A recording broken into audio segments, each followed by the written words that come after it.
everyone. Welcome to my home and welcome to my beautiful backyard. It's my special piece of heaven out here with the fountain and the flowers and the trees.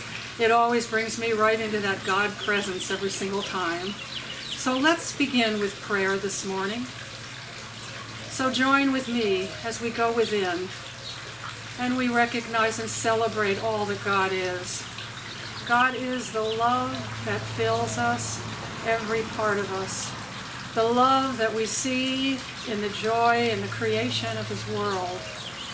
God is the safety that we feel as we trust and completely rely on Him to protect us and guide us, especially during these times that we're living in now, to be able to go in and touch that special place within us and know that we are all there is along with God, that we are connected to God. How wonderful to feel that connection to God and to know that God is in us and we are in God.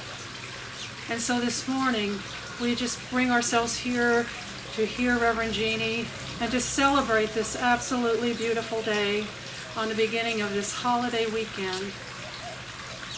We thank you, God, for our church. We thank you for the prosperity that we are experiencing during this time. And we thank you for all the loving support that we receive from you and from our church members. And I just release this now into God's presence, and I know that everything is where it needs to be in God's perfect time, and so it is. And so it is. Thank you so much, Maria. What an incredibly beautiful song you played. Wow, I didn't know you could play like that. So welcome to our Unity Church of Sun Lakes service this morning. Unity of Sun Lakes is a spiritual center of love and light, teaching and supporting one another in transforming our lives by living the truths taught by Jesus Christ and other spiritual masters. And our vision statement is a world of wonders where all people are free to express their divine potential. Just take that in for a moment and see that oneness, feel that oneness that we are truly all connected and living into our divine potential. Yes. I will begin with the daily word. This morning's daily word is comfort.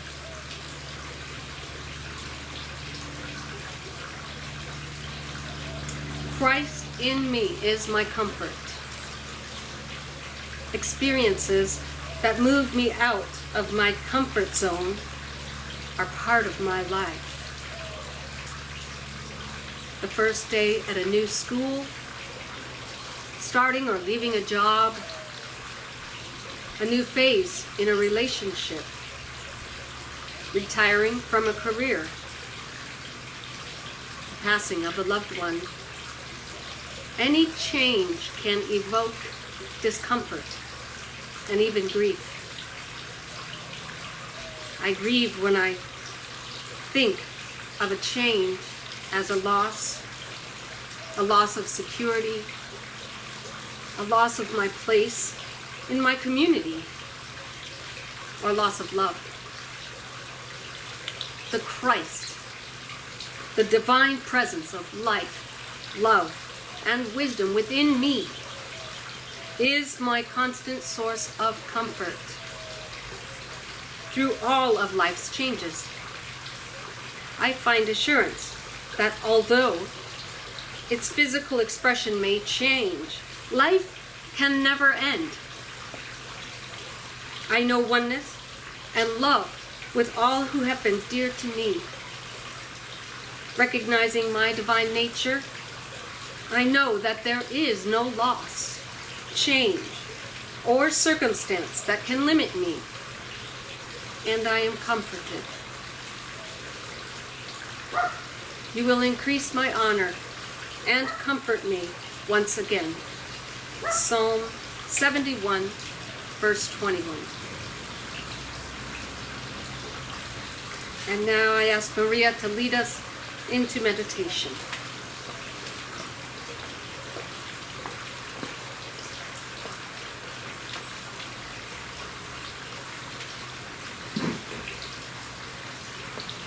What a world we're living in now.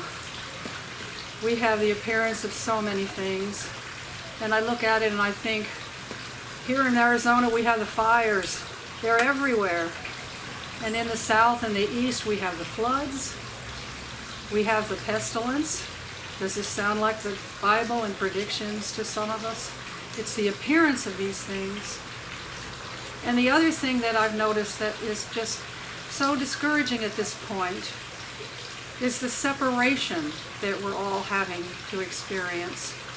As we walk around hiding our faces behind masks, keeping our distance from people, the words social distancing are really getting to irritate me. How sad that we have to do this now. And so I think as we have this appearance of separation now in our world, I'd like my meditation this morning to bring us back into the truth of who we are, and that we truly are all connected and all one, even through these times. So right now, just close your eyes and relax and take a deep breath. And just know with that breath that you are going deeper into that inner self, that God place, that heart space that is God, and that is you expressing as God. And so now take another deep breath and hold it for 3 counts, allowing yourself to go even deeper. So relaxed now. All outside effects are gone now, and you are existing in that stillness with only you and that vast and wonderful space around you that is God and all His majesty. In you, feel it. Feel it as you broaden your horizons and broaden outward from that inner space. And just know that this is the perfect place. Find that perfect place for you now. And bring all the special people in your life in there. All the people that aren't with us anymore. All the people that are so special to you. And bring them into this wonderful inner space. And celebrate. Look around and see them, their loving faces, their joy, their love for you and your love for them. And feel that now.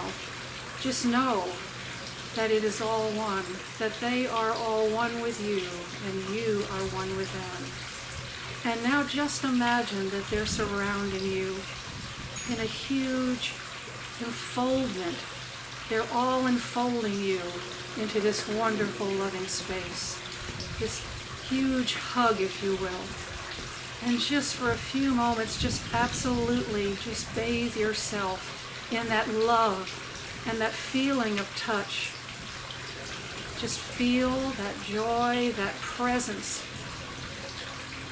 with each and every one of these wonderful people that exist in your experience. And just take a moment now in silence to just feel and breathe this wonderful joy, this peace, and this love.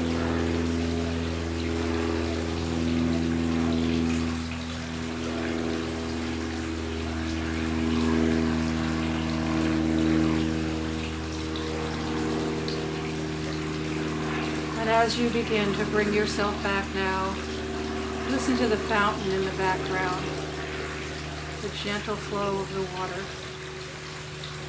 And as you begin to return to this room, make sure that you bring all these people with you. This loving experience, this joy, this unity that truly is who we are. Coming back now. Opening your eyes. and seeing the beauty that surrounds you and feeling that love that still embraces you. And so it is. And so it is. Beautiful, Maria. Thank you. Thank you for inviting us into your home again.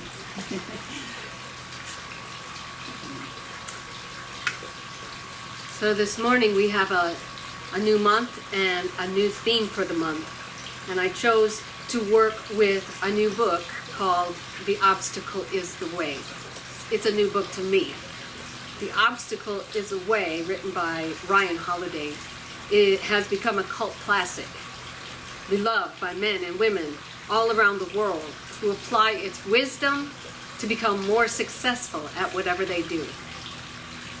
Its many fans include a former governor and a movie star, Arnold Schwarzenegger, a hip-hop icon, LL Cool J, an Irish tennis pro, James McGee, an NBC sportscaster, Michelle Tafoya, and the coaches and players of winning teams like the New England Patriots, the Seattle Seahawks, the Chicago Cubs, and the University of Texas men's basketball team.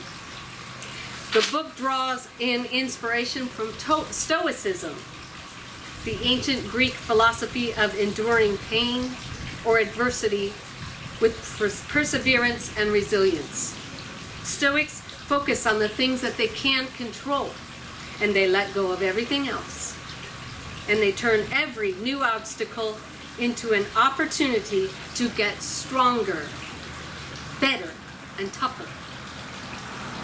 As Marcus Aurelius put it nearly 2,000 years ago, the impediment to action advances action. What stands in the way becomes the way. If you are feeling frustrated, demoralized, or stuck in a rut, this book can help you turn your problems into your biggest advantages.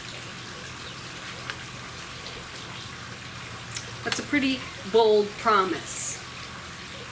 But this month, this book will show you the way to turn an impediment into a chance for greater empowerment, an obstacle into an opportunity to grow bigger in God, a misfortune into good fortune, and a complication into a consciousness expansion.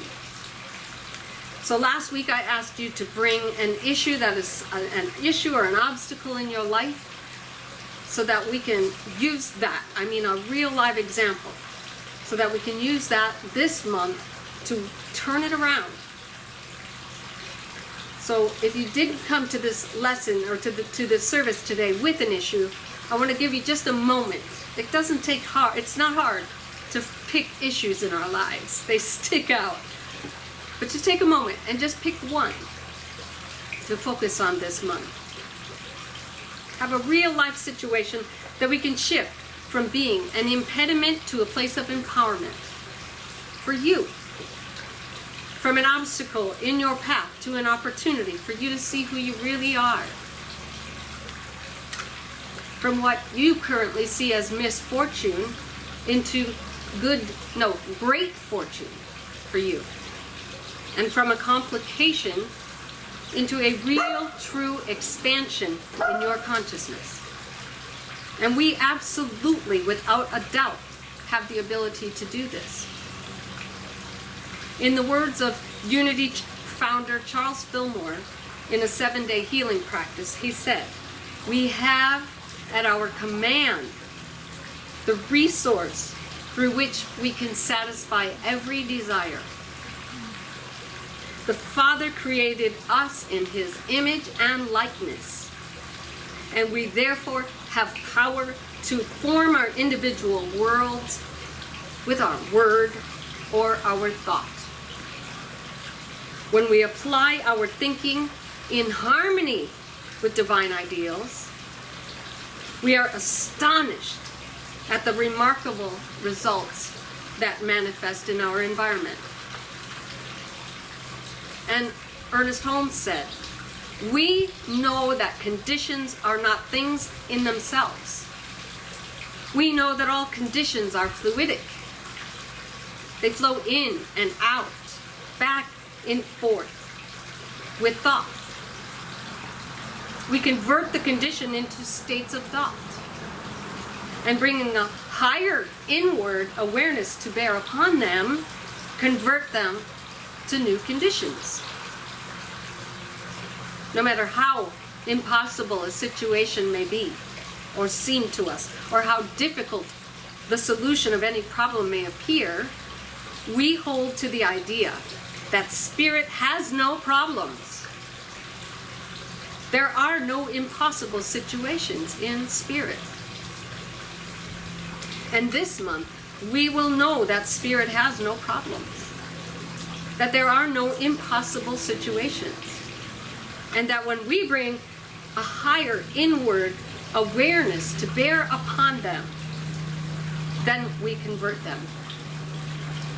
And I am so ready to do this, especially in the situation of our world right now. It's an opportunity. We as people of unity, one of the things that we do is act. We act. We don't sit by and watch the world go by. But before we act, we begin at this phase today. According to Ryan Holiday, moving from impediment to empowerment is a discipline of 3 steps. Step number 1, it begins with how we look at our specific problems, our attitude, and our approach. Step number 2, then it moves to the energy and creativity with which we actively turn them into opportunities. And step number 3, finally, it includes the cultivation and maintenance of an inner will that gives us the strength and fortitude to handle whatever life gives us. To know that life does not happen to us, it happens for us. So those 3 interdependent and interconnected disciplines can be boiled down to just 3 words. Number 1, perception. Number 2, action. And number 3, will. So we will explore each this month, and today we're going to focus on perception.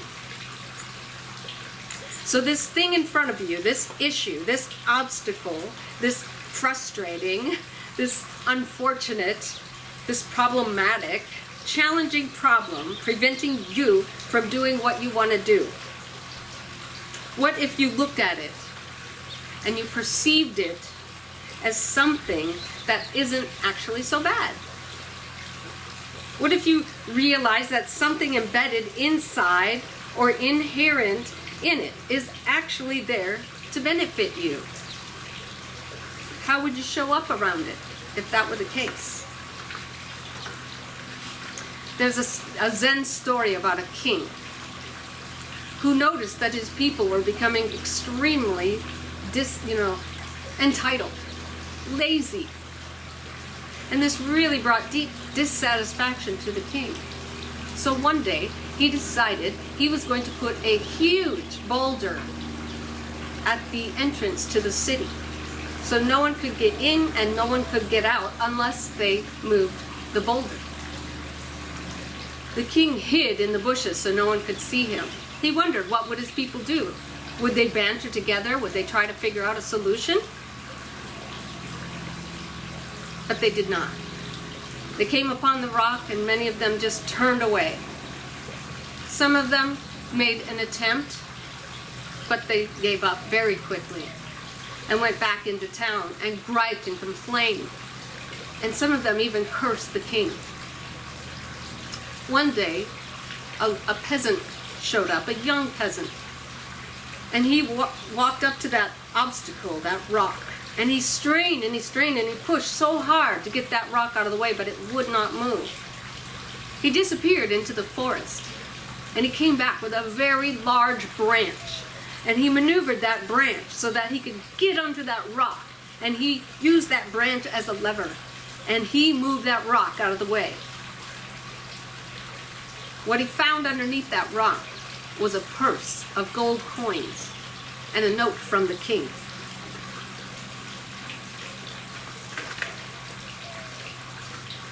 The note said, "The obstacle in the path becomes the path." Never forget, within every obstacle is an opportunity to improve our condition. So whenever we face a challenge in our lives, what seems to matter most to us really isn't what matters most. Let me say that again. What seems to matter most is not what matters most. It is not the obstacle that matters, but rather our perception of how our perception of it makes the difference. So what matters is how we see it and how we understand it, what occurs around us, and more importantly, what we decide those events mean for us.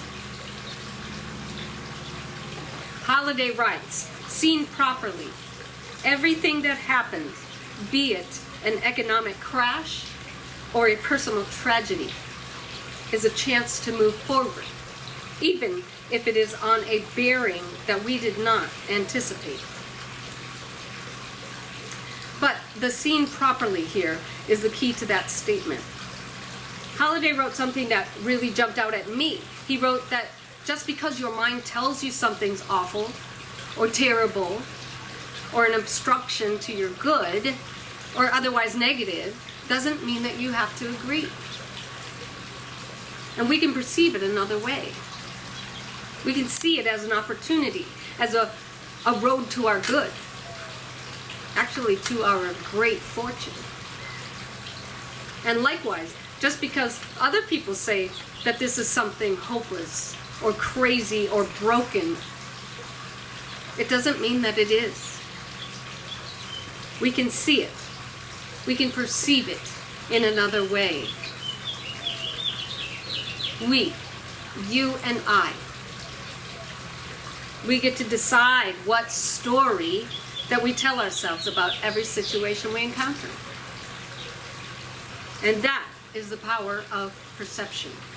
We get to choose how we look at each challenge. The fact is, we can't change the obstacle itself. And that's where that beautiful serenity prayer comes in. God, grant me the serenity to accept the things I cannot change, the courage to change the things I can, and the wisdom to know the difference. Said another way, God, grant me the serenity to accept the person I cannot change, the courage to change the person I can, and the wisdom to know that that person is me. No, we cannot change the obstacle themselves. That part of the equation is already set. But we can change the way that we perceive them. And that can make all the difference in the world. I can't stress enough to you how important it is that you must really trust your own powers and your own ability. Charles Fillmore writes, "Thinking at random by the light of the intellect has brought about the inharmonious conditions in which we find men today. But the law of thinking is operative for good when directed by divine wisdom, and will bring us to our joy and peace, glorious beyond conception. We create our world, our own reality, based on our thoughts, our emotions, our feelings. And we need to know this, and we need to believe this. If we really knew it, do you think that we would allow our thoughts to go on into negative traits? No. But the truth is, we create our own reality with our thoughts. Holmes states in the Science of Mind textbook, if we believe in suffering we shall suffer. Life responds to us in the way we approach it. We should choose that which we wish to embody, and by constant attention, take on all its characteristics. Let us choose to be identified with power, with love and beauty and peace. Yes, let us choose to identify with power, beauty, peace, happiness, abundance, and success. Yes, let me choose to identify with all those things. And then I ask you, can you choose that perception toward whatever challenge you brought here this morning? What? Oh, that challenge? Oh no, this is a big issue for me. No, I couldn't dare think of peace or happiness when I think about the challenge that's before me. No, that's a different story. And then, right here, right now, this is where discipline comes in. Do we have the discipline to choose a higher perception of the obstacle? Or to listen to all of that different stuff that goes on in our heads and even in our hearts? We can choose a higher perception. That's where all the difference is made. So let me give you two examples. One comes out of Ryan's book. It's a story about George Clooney. George Clooney, when he first started acting, went on audition after audition and was rejected time and time again. He was totally unsuccessful because he was needy. He needed that part so badly. And rejection after rejection hurt him deeply. I mean, we can relate to this, right? We've all been rejected. Or when we come up to an obstacle, it hurts. We want what we want, especially in today's day and age. We want things now. We're so used to getting things right now. But George changed his perception. Early on in his career, he realized that the producers had an obstacle. That obstacle was they needed an actor. So George decided to become the solution to that problem. And he behaved that way, not in his acting skills, but he behaved that way in his mind, in the way that he approached every audition. He was the solution to their problem. And we all know the end. That became George's path. He became the solution to everyone else's roadblock when they wanted to hire an actor. And boy, am I glad he did. Love George Clooney. The second example is a little more personal.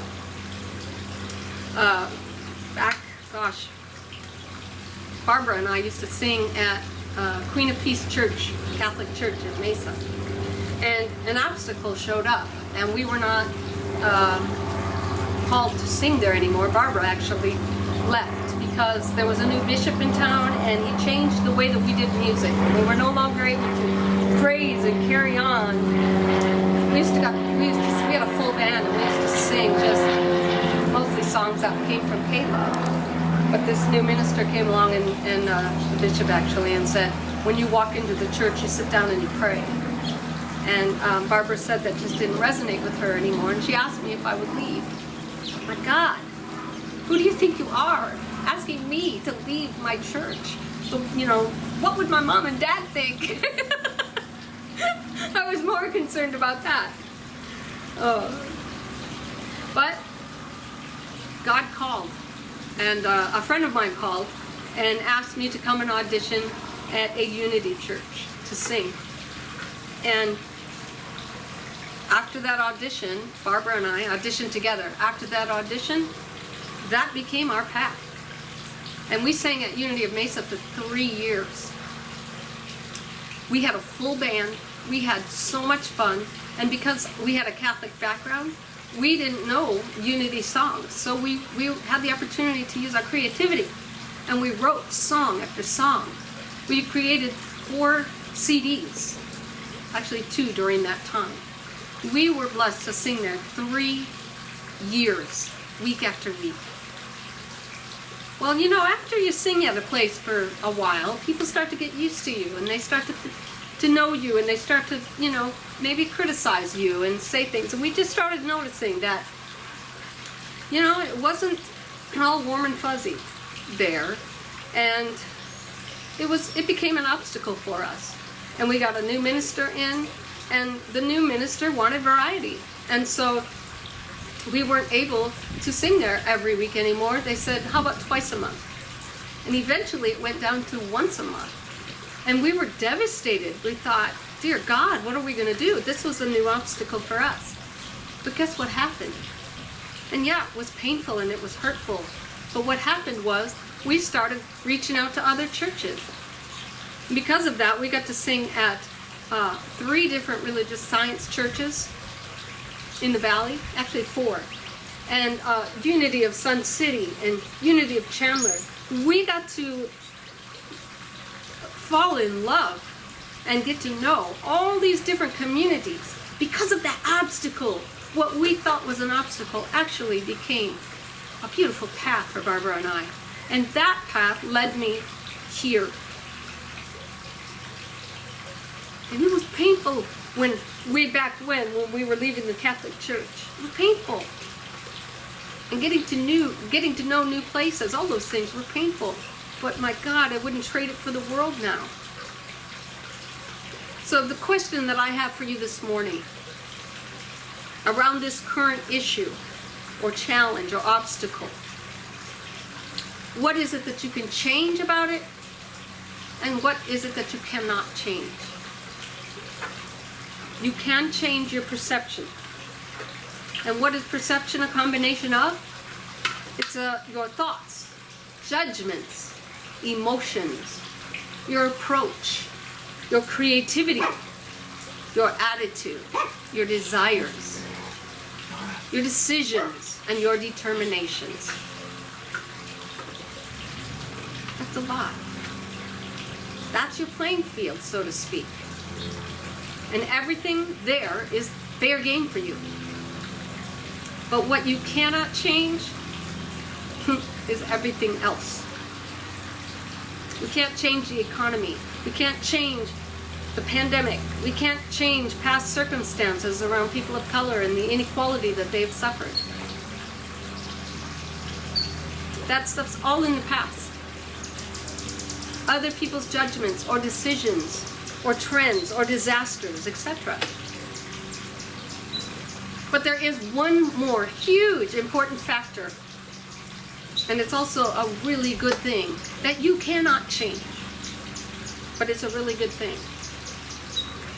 You cannot change the fact that there is an infinite power of God's good standing at the ready to be expressed through life, through you as life, if you will just open up to it and receive it. And in the divine intelligence that is God, way vaster and more expansive than we can ever begin to comprehend, this obstacle is exactly what is needed for our next stage of consciousness growth, for our evolution, and for our expansion. That's spiritual truth. And that truth does not change. So how do we shift our perception to a place where this spiritual truth can be alive in and through us? Let's do it right now. So I want you to repeat after me. I want you to bring your issue to mind. I want you to look it square in the face. And I want you to repeat after me out loud. There is an energy in this universe. There's an energy in this universe. Way bigger than you. Way bigger than me. No, the obstacle. Way bigger than you. Way bigger than you. The solution is here for me. The solution is here for me. Because I am at the center of the mind of God. I am at the center of the mind of God. Right where I am. Right where I am. The wisdom of the universe is. The wisdom of the universe is. Answers to every question are accessible. Answers to every question are accessible. Because right where I am, God is. Right where I am, God is.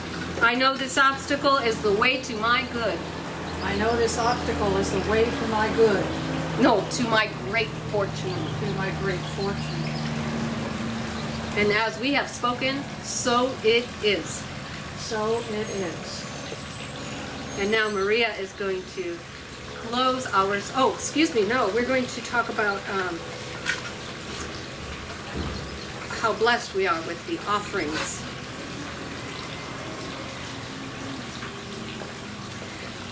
Folks, I'm just here to say that we are so truly, truly grateful for everything that you have done with your love, your support, reaching out, communicating, financially supporting us. I just can't express, and the board too, we are so truly grateful.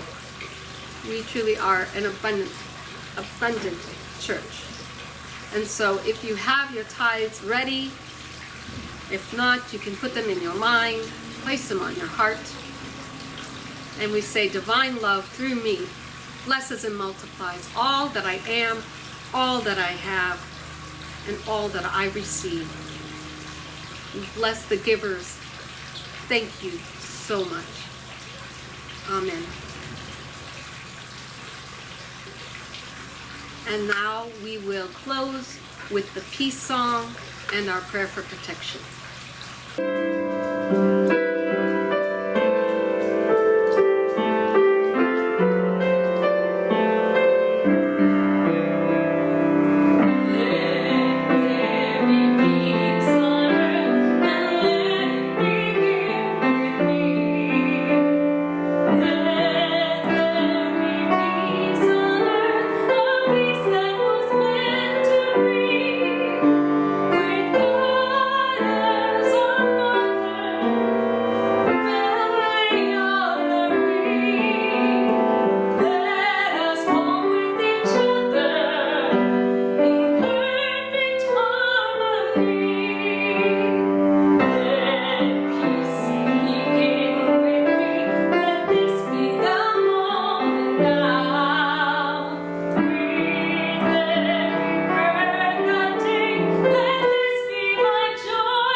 Wherever we are, God is, and all is well. May God bless you, and thank you for joining us. And thank you for having us in your home. I love you. You're very welcome. I love you. We love you. Thank you. Blessings. Do you want to play anymore? They'd love to hear you play if you want to. I don't think.